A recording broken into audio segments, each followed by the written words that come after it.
Bismillahirrahmanirrahim. İslam dini bir yaşam şeklidir. Allah-u Teala İslam'ı hayatımızın her alanında uygulamamız, yaşantımızı, hayatımızı kendisine göre ayarlamamız için gönderdiği bir ilahi yaşam şeklidir İslam.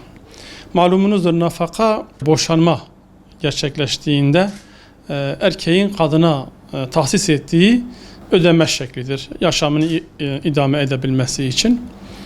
Şimdi İslam buna da elhamdülillah bir çözüm bulmuş. İslam'ın tavsiye ettiği şey evlilik müessesesinin ayakta kalması, korunmasıdır. Çünkü aile dağıldı mı toplum diye bir şey kalmaz. Dolayısıyla bütün tavsiyeler, bütün emirler, bütün mesajlar, İslam'ın bütün mesajları evlilik kurumunu ayakta tutmayla alakalıdır.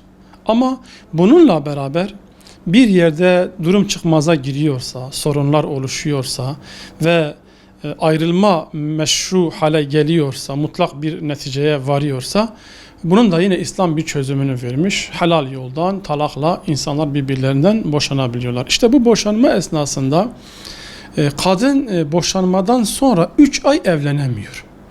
Yani İslam 3 ay ona evlenemezsin hükmünü koyuyor. Dolayısıyla bu evlenemediği durumlarda başka bir eşle nikahını kıyamadığından dolayı bu kadının ihtiyaçlarının karşılanması noktasında işte 3 ay boyunca, ki İslam'daki nafaka anlayışı budur, kadının o evlenebilme önündeki engel kalkana kadar o kadının işte yemesi, içmesi, barınması şeklindeki temel ihtiyaçları yine kocası tarafından karşılanmak zorundadır.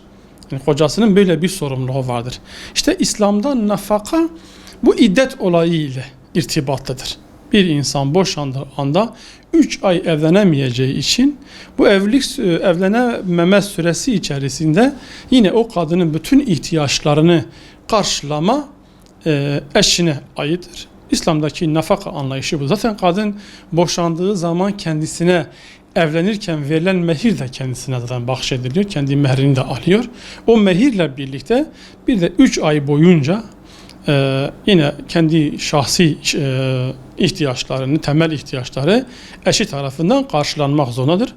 İddeti bittikten sonra artık o eşin, o kocanın o kadına herhangi bir nafaka verme zorunluluğu, mecburiyeti yoktur. İslam'daki nafaka anlayışı budur yani. Şimdi süresiz nafakanın İslam'da bir yeri yoktur ki zulümdür. Yani süresiz nafaka zulümdür. Adeta devlet boşanan insana zulüm uyguluyor. Yani bir insan ömrü boyunca sürekli. Çünkü neden? Boşanma gerçekleştikten sonra bu insan kendine yeni bir hayat kurmak zorundadır yani. Çünkü hayat tek başına yürümüyor. Bir yandan yeni eşiyle kurmuş olduğu hayatı idame etmek istiyor. Onun masraflarını, onun ihtiyaçlarını gidermeye çalışıyor. Bir yandan da boşadığı eşinin ihtiyaçlarını karşılamaya çalışıyor ve burada çok ciddi anlamda suistimaller de gerçekleşiyor. Aslında devlet o suistimalleri görmüyor. Yani toplumda karşılaştığımız birçok vaka var. Kadın evleniyor fakat resmi nikah kıymadığı için evlenmemiş gözüküyor. Hem bir yandan yeni bir insanla hayatını devam ettiriyor, oradan besleniyor. Bir yandan da eski eşinden de nafaka almaya devam ediyor. Bir anda erkek tarafına bu yapılan bir haksızlıktır yani. O insanın ömür boyu boşadığı eşine bakma zorunluluğu yoktur. O kadın kendisine yeni bir yuva kurabilir, yeni bir eş alabilir, yeni bir hayat kurabilir ki İslam'ın tavsiye ettiği de odur.